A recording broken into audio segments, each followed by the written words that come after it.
Hello विद्यार्थी मित्रों, हूँ मेहुल पटेल फरी एक बार आपનું ભૌતિક વિજ્ઞાન વિષયમાં સ્વાગત કરું છું।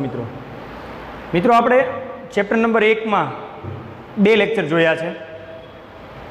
પ્રારંભિક વાત પછી આપણે છેલ્લે અતિ મહત્વના ટોપિકની વાત કરી હતી, એ હતી કુદરતના મૂળભૂત બળોની। બળો વિશેની સામાન્ય માહિતી જોયા પછી આપણે કેટલાક સાર્વત્રિક નિયમોની માહિતી મિત્રો આજે જોવી છે। કેટલાક મૂળભૂત સંરક્ષણના નિયમોની મારે આજે વાત કરવી છે। આજે શરૂઆત કરીએ આપણે મૂળભૂત પાયાના નિયમોની।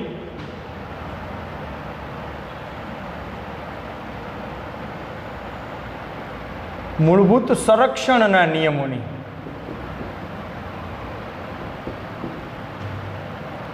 ઘણા બધા એવા નિયમો છે કે જેને મૂળભૂત રીતે આપણે ચેપ્ટરની અંદર વ્યાખ્યાયિત કરી શકીએ છીએ। એમાંનો સૌથી બેઝિક નિયમ તમે જાણો છો મિત્રો, ઉર્જા સંરક્ષણનો નિયમ છે। સૌથી બેઝિક નિયમ ઉર્જા સંરક્ષણનો નિયમ છે। સૌથી પહેલી વાત કરીએ આપણે ઉર્જા સંરક્ષણના નિયમની।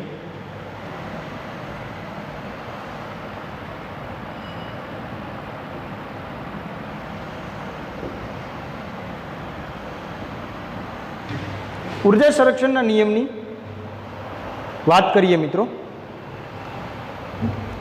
તમે નીચેના ધોરણમાં ભણીને આવ્યા હશો। વિશ્વમાં રહેલી ઉર્જાનો કુલ જથ્થો અચળ રહે છે।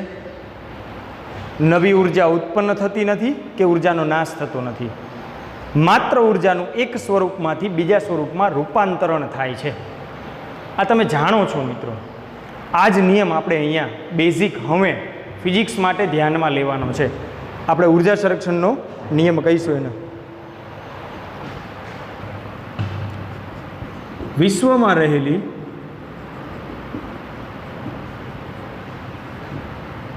ઉર્જાનો કુલ જથ્થો અચળ રહે છે। વિશ્વમાં રહેલી ઉર્જાનો કુલ જથ્થો અચળ રહે છે। ઉર્જાનું સર્જન કે વિનાશ થઈ શકતું નથી।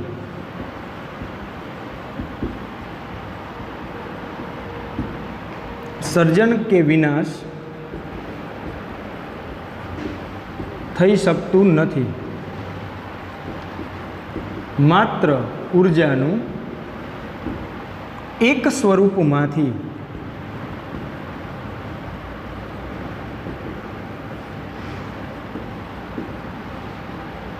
બીજા સ્વરૂપમાં રૂપાંતર થાય છે।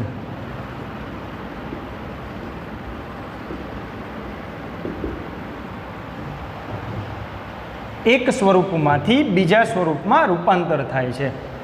વિશ્વમાં રહેલી ઉર્જાનો કુલ જથ્થો અચળ રહે છે। ઉર્જાનું સર્જન કે વિનાશ થઈ શકતું નથી। માત્ર ઉર્જાનું એક સ્વરૂપમાંથી બીજા સ્વરૂપમાં રૂપાંતર થાય છે, પરિવર્તન થાય છે। જેવું કે પવન ચક્કી દ્વારા આપણે વાયુનું શેમાં રૂપાંતર કરીએ છીએ? વિદ્યુત ઉર્જામાં। સામાન્ય રીતે ધોધ દ્વારા ચાકડો જે સેટ કરેલો હોય છે એના દ્વારા જળ ઉર્જાનું આપણે વિદ્યુત ઉર્જામાં રૂપાંતર કરીએ છીએ અને આપણે વાપરીએ છીએ। તો આ પ્રમાણે અલગ અલગ પ્રકારની ઉર્જાનું એક સ્વરૂપમાંથી બીજા સ્વરૂપમાં રૂપાંતર કરી શકાય છે। બીજી વાત કરવી છે મારે મિત્રો વિદ્યુત ભારના સંરક્ષણનો નિયમ।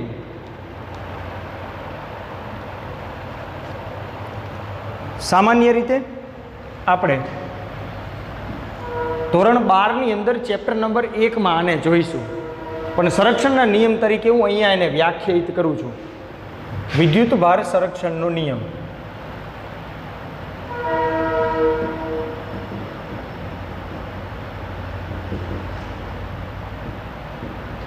વિદ્યુત ભાર સંરક્ષણનો નિયમ।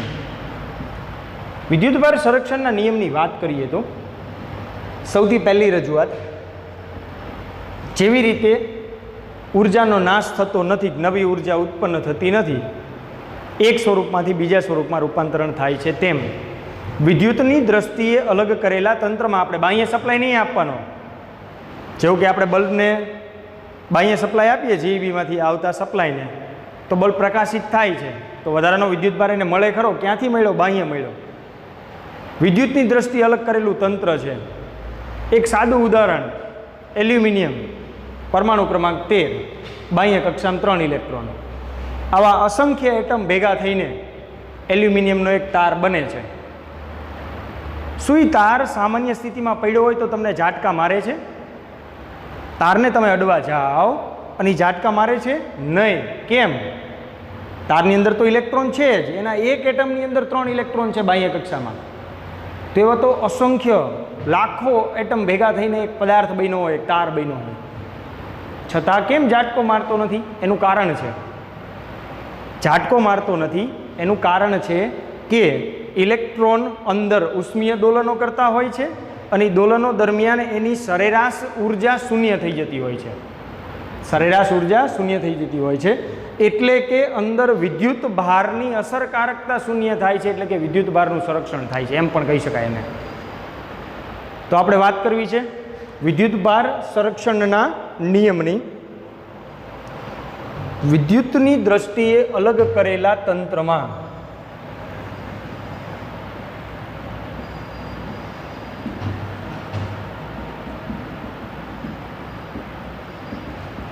વિદ્યુતની દ્રષ્ટિએ અલગ કરેલા તંત્રમાં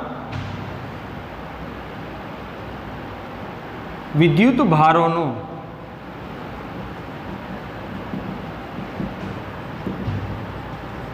બૈજિક સરવાળો અચળ હોય છે. વિદ્યુતની દ્રષ્ટિએ અલગ કરેલા તંત્રમાં ગમે તે પ્રક્રિયા થાય મિત્રો, વિદ્યુત ભારોનો બેઝિક સરવાળો હંમેશા અચળ હોય છે. એને આપણે વિદ્યુત ભાર સંરક્ષણનો નિયમ કહીશું. આગળ વધીએ. વાત કરવી છે મારે રેખીય વેગમાન સંરક્ષણનો નિયમ. રેખીય વેગમાન સંરક્ષણનો નિયમ ત્રીજો.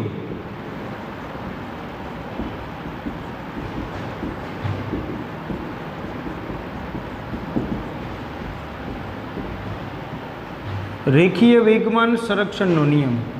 જો તંત્ર પરનું પરિણામી બાહ્ય બળ શૂન્ય હોય તો તંત્રનું કુલ રેખીય વેગમાન અચળ રહે છે.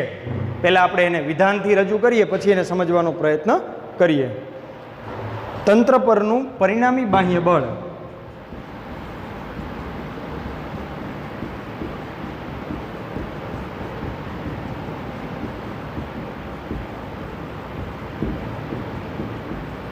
શૂન્ય હોય તો તંત્રનું કુલ રેખીય વેગમાન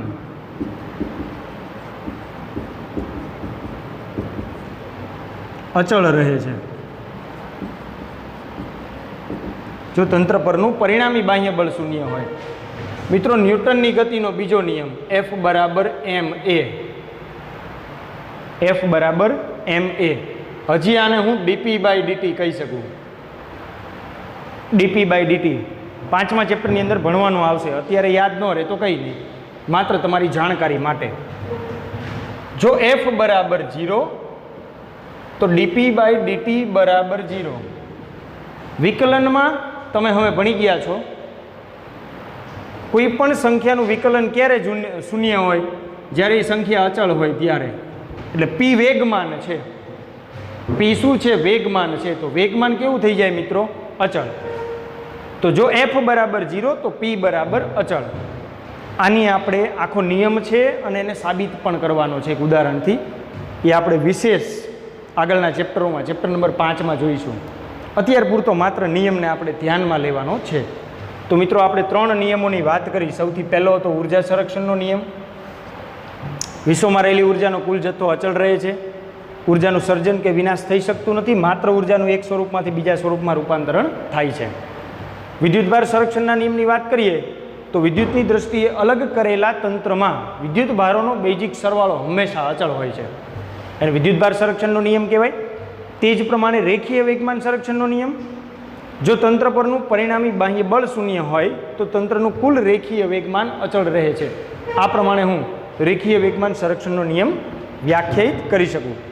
ત્રણેય નિયમો તમે બોર્ડ પર જોઈ શકો છો. હજી એક મારે કોણીય વેગમાન સંરક્ષણનો નિયમ વ્યાખ્યાયિત કરવો છે. આ 3 નિયમોને વ્યવસ્થિત તમારે જોવાના છે. ચોથો નિયમ વિદ્યાર્થી મિત્રો મારે જોવો છે. એ છે કોણીય વેગમાન સંરક્ષણનો નિયમ.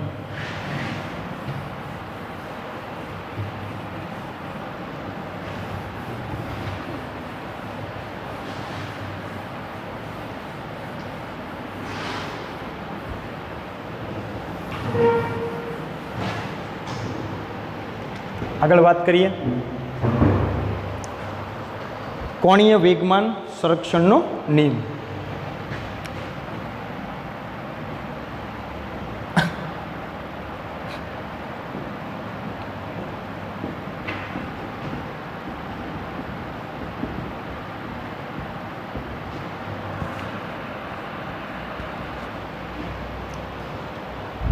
કોણીય વેગમાન સંરક્ષણનો નિયમ. મિત્રો, ચેપ્ટર નંબર 7 છે આપણી પાસે ચાક ગતિ.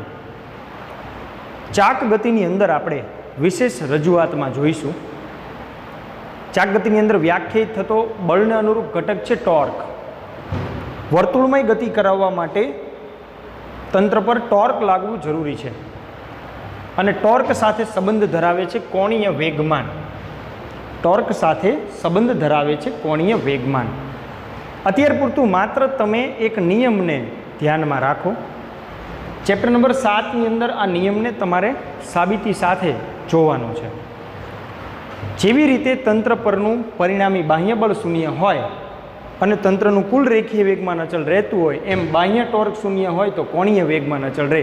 એનો સિદ્ધાંત એવી રીતે છે કે જો તંત્ર પરનું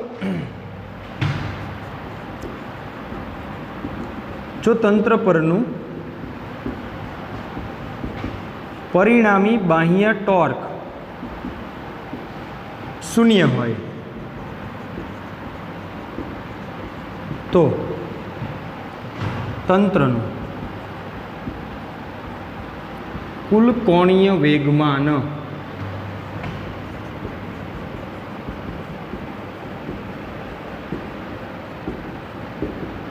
અચળ રહે છે. જો તંત્ર પરનું પરિણામી બાહ્ય ટોર્ક શૂન્ય હોય તો તંત્રનું કુલ કોણીય વેગમાન અચળ રહે છે. આને આપણે કોણીય વેગમાન સંરક્ષણનો નિયમ કહીશું. મિત્રો, ઉર્જા સંરક્ષણનો નિયમ આપણે વ્યાખ્યાયિત કરેલા વિશ્વમાં બધે લાગે. આપણે વ્યાખ્યાયિત કરેલા વિશ્વમાં બધે લાગે. મારે બે શબ્દોની માહિતી તમને દેવી છે. એ છે સમાંગ અને સમદિગ્ધર્મી. સમય સમાંગ છે. મારે વાત કરવી છે ટાઈમ એન્ડ સ્પેસની. સ્પેસ એટલે અવકાશ. ટાઈમ એન્ડ સ્પેસની વાત કરવી છે. સમય સમાંગ છે. દરેક જગ્યાએ એક સરખી રીતે વ્યાખ્યાયિત થાય છે. કલાક અલગ અલગ હોઈ શકે. આપણે 10 વાગ્યા હોય તો બીજે 2 વાગ્યા હોય, બીજે 5 વાગ્યા હોય, કોઈ અલગ દેશમાં 8 વાગ્યા હોય રાત્રિના, પરંતુ ત્યાંનો 1 કલાક ઇક્વલ ટુ અહીંનો 1 કલાક. ત્યાંનો 1 કલાક ઇક્વલ ટુ અહીંનો 1 કલાક, મતલબ સમાંગ છે. તો સમય સમાંગ હોવું એ ઉર્જા સંરક્ષણના નિયમને પ્રેરિત કરવું એવું થાય. સમય સમાંગ છે જેના પરિણામ સ્વરૂપે આપણને ઉર્જા સંરક્ષણનો નિયમ મળે છે. એ એક MCQ માટે મારે ધ્યાનમાં રાખવાની બાબત છે. 2-3 મુદ્દાઓ છે જે આપણે અહીંયા ધ્યાનમાં લઈશું. સૌથી પહેલી વાત કરીએ ટાઈમ એન્ડ સ્પેસની અંદર સમયની. સમય સમાંગ હોવાથી ઉર્જા સંરક્ષણનો નિયમ મળે છે. મિત્રો, MCQ માટે ધ્યાનમાં રાખવાની બાબત છે સમય સમાંગ હોવાથી ઉર્જા સંરક્ષણનો નિયમ મળે છે. તે જ પ્રમાણે અવકાશ. અવકાશ એટલે સ્પેસ. સ્પેસ સમાંગ પણ છે, સમદિગ્ધર્મી પણ છે. એક સરખા ગુણધર્મો ધરાવતું હોય એવું આપણે વ્યાખ્યાયિત કરેલા ચક્રની અંદર ક્યાંય પણ કોઈ પણ વિક્ષેપ આપણે જોયો નથી. એટલે આપણે જે સ્પેસ ડિફાઇન કરેલું છે એ સમાંગ અને સમદિગ્ધર્મી બંને છે. મિત્રો, સમાન સમદિગ્ધર્મી હોવું એના આધારે મને કોણીય અને રેખીય વેગમાન સંરક્ષણનો નિયમ મળે. સમાંગ માટે કોણીય મળશે, સમદિગ્ધર્મી માટે સમાંગ, સમદિગ્ધર્મી. એના પરિણામ સ્વરૂપે કોણીય વેગમાન સંરક્ષણનો નિયમ અને રેખીય વેગમાન સંરક્ષણનો નિયમ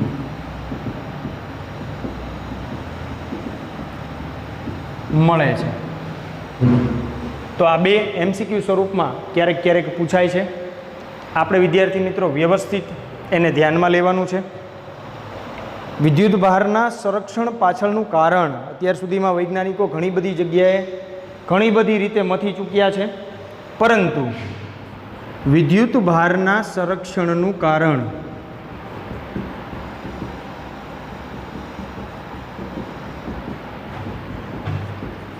હજી સુધી મેળવી શક્યા નથી.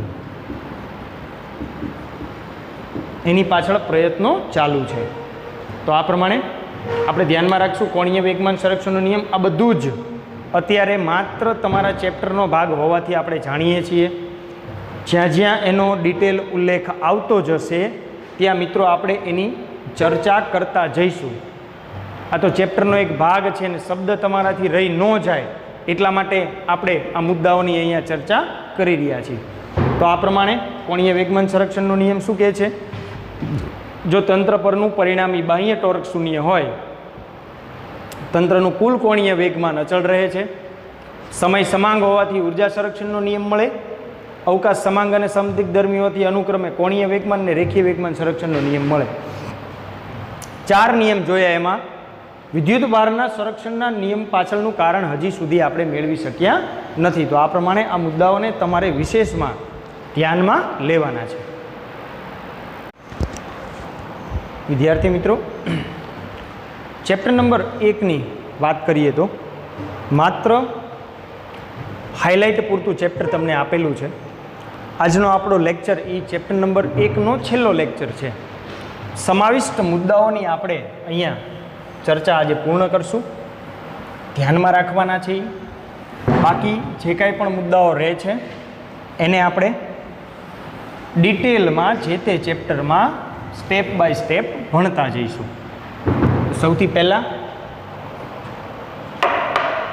આપણે વાત કરવી છે, ઘણા બધા એવા નિયમો છે જેવું કે 12મા ધોરણમાં તમે ફિઝિક્સ ભણશો ત્યારે વિકિરણ અને દ્રવ્યનો દ્વૈત સ્વભાવ એવો એક નાનકડો કોન્સેપ્ટ આવે છે. જ્યારે વિકિરણ પૃથ્વી દ્વારા શોષાય છે, સૂર્યમાંથી આવતું વિકિરણ પૃથ્વી દ્વારા શોષાય છે, ત્યારે એનું દ્રવ્યકણ સ્વરૂપે શોષણ થાય છે અને પાછું વિકિરણ સ્વરૂપે ઉત્સર્જન થાય છે. એને સંબંધિત આઇન્સ્ટાઈનની સમજૂતી આપણને અભ્યાસક્રમમાં આપેલી છે. દળ ઉર્જા તમે જાણો જ છો, આપણે ન્યુક્લિયસમાં વિશેષ ચર્ચા કરશું એની. E બરાબર mc². આપણે એક નાનકડા મુદ્દાથી એને અત્યારે જોવાનો પ્રયત્ન કરીએ. આઇન્સ્ટાઈનના સિદ્ધાંત અનુસાર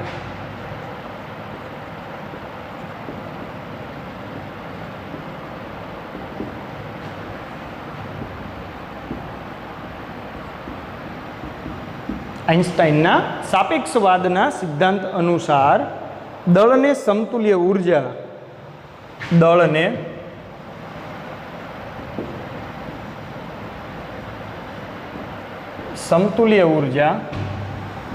E બરાબર mc² સૂત્ર વડે અપાય છે. E બરાબર mc² સૂત્ર વડે અપાય છે, જ્યાં c શૂન્યાવકાશમાં પ્રકાશની ઝડપ છે,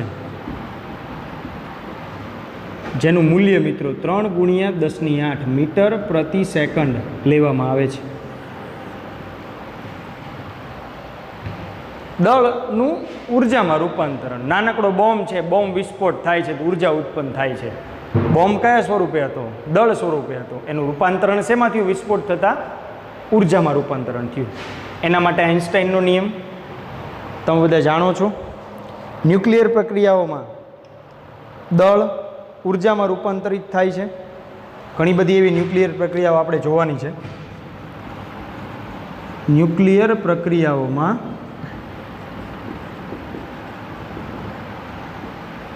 દળ ઉર્જામાં રૂપાંતર થાય છે.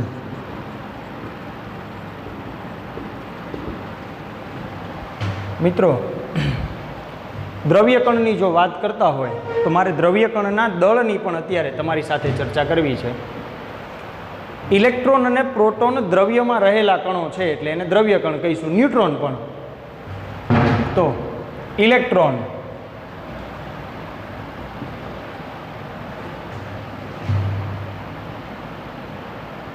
એનું દળ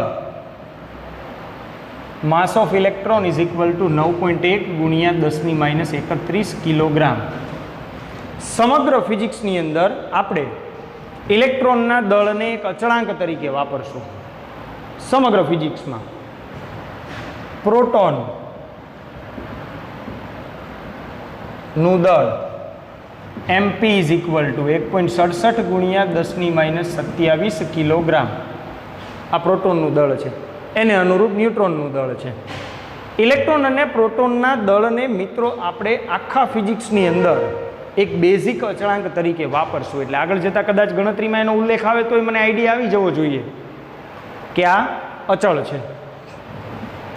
હમણાં આપણે વાત કરી વિદ્યુત ભારની. ઇલેક્ટ્રોન અને પ્રોટોન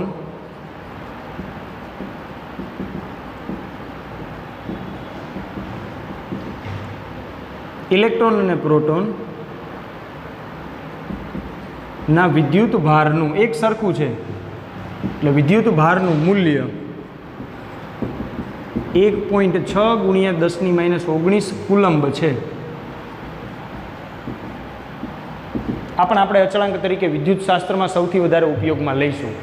એટલે ઘણા બધા એવા મુદ્દાઓ છે મિત્રો જેને આપણે બેઝિક મૂલ્યો તરીકે સ્વીકારવાના છે અને આપણે આગળ એને જોવાના છે.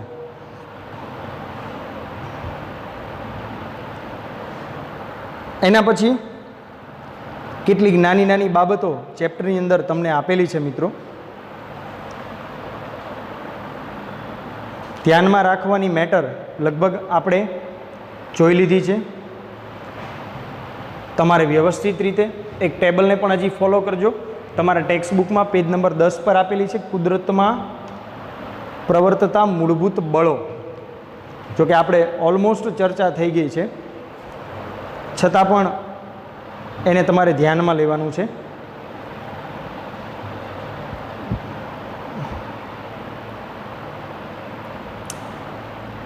ઘણી બધી વખત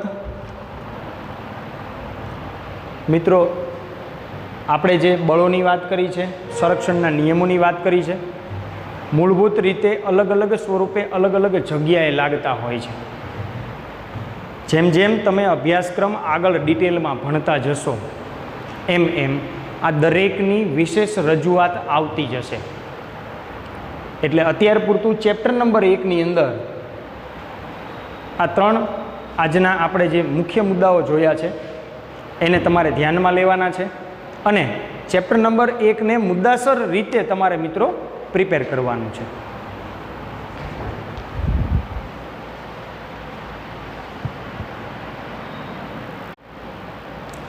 જ્યારે ચેપ્ટર નંબર 1ને તમે પ્રિપેર કરતા હોય ત્યારે એક ફ્લોથી એક લિંકથી એના નાના નાના મુદ્દાઓને આપણે ધ્યાનમાં લઈશું.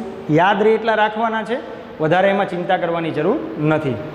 હવે પછીની રજૂઆત એક નવા ચેપ્ટર સાથે મિત્રો હવે પછીના લેક્ચરમાં જોઈશું. Thank you.